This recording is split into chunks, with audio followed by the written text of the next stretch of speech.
sensitive question here, okay? Because we're talking about customer journey and the term is still very general, okay? If I talk to my technology practitioners and business people, and if I'll open up my mouth and say customer journey, I will get some of their enthusiasm kind of diminishing as we speak about it. You know why? Because I was on teams where we were mapping and designing customer journey based on nothing.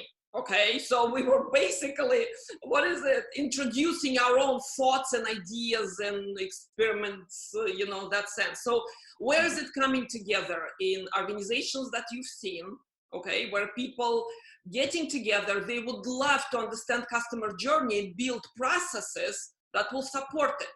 But right. I've seen so many disconnects happening in real life that how do you think it should come together in most optimal way? Well, ideally, if you can get the executives in the room and understand the basic journey and what goals they want, that's ideal. Unfortunately, they don't necessarily do that. If you can give them a measurement to start with and say, this is what we're doing now. And then they say, well, our goal is this. Does this now match our goals? And they will respond to data. The problem is most of the executives are quite blinded. And they're blinded by saying a journey starts when they go into our door, whatever that channel is, and the time they leave it. Well, that's not a customer journey. That is your support for a part of a customer journey. So in the case of looking at the nums, figuring out what's really going on, making sure management understands their goals, and then all of a sudden you take the blinders off and say, hey, have you thought about having different goals, like really serving the customers? Not just serving them when they're in their door. So for instance, how do you think Uber came up with their model?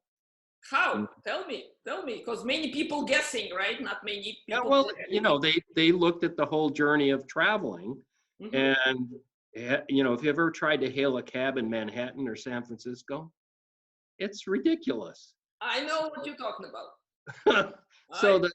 So they're going like, well, from the time that I have an inkling that I want a ride, and I might be in the middle of a meeting and somebody's arranging some kind of a ride for me, if I know it's going to be a certain kind of car at a certain kind of time, I know that they're, authentic drivers working for that company, they're going to be there on time, that's my journey, and they're going to get me to the airport on time, wherever I'm going. Let me tell you a little bit here, Jim, okay? We all like Uber and Amazon examples, okay? And we don't like blockbusters and who else went out of the business big way, right?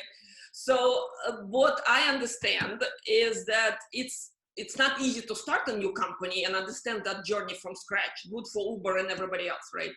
Thing is, most of the companies who have the customer base and who have been in business for years, if not decades, okay?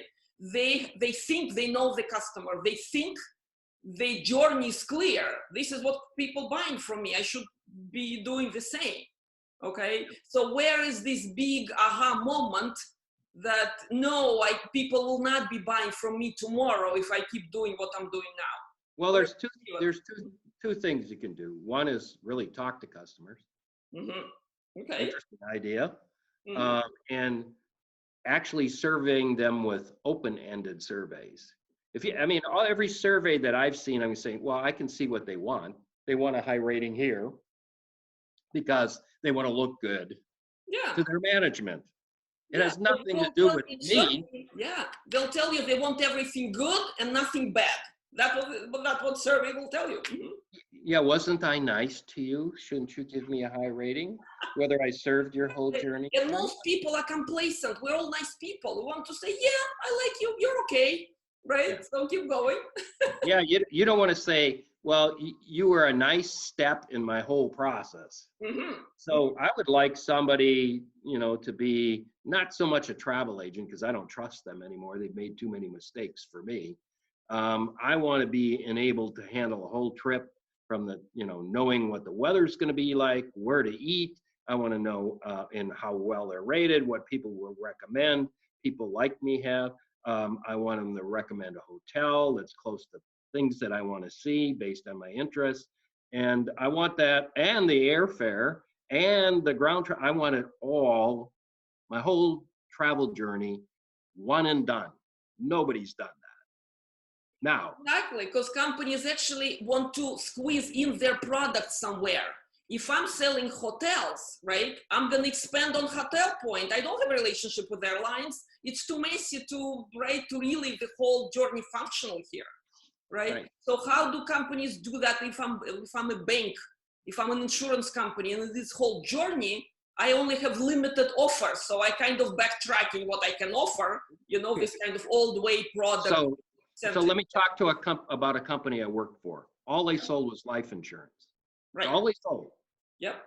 And we started discussing, well, life insurance, aren't we only involved at birth or purchase and death? So let's make those processes real good. Let's listen to the customers. Guess what? They still weren't happy because we weren't looking at their whole life cycle and what kind of investment needs they needed. Some people were using life insurance as an investment vehicle, as a inside buildup or a tax dodge, I like to call that. So the notion of providing a full financial suite was really something that top management took a decade to decide. But they finally listened to their customers and they said, my journey's my life. I want a relationship with a financial organization that's not just going to sell me life insurance, who's betting I'm going to live and I'm betting I'm going to die. That's not the right way to handle that. So they eventually became a full financial network. But it took a long time. And a lot of people like me quit saying, you guys don't get it. You guys just don't get it. I believe it, and I'm going to go work for another company that does get it. And I did. So, you know, you helped me, Jim, and I hope you'll help our viewers and listeners in a way that customer journey is very practical term. It's not the word on your PowerPoint.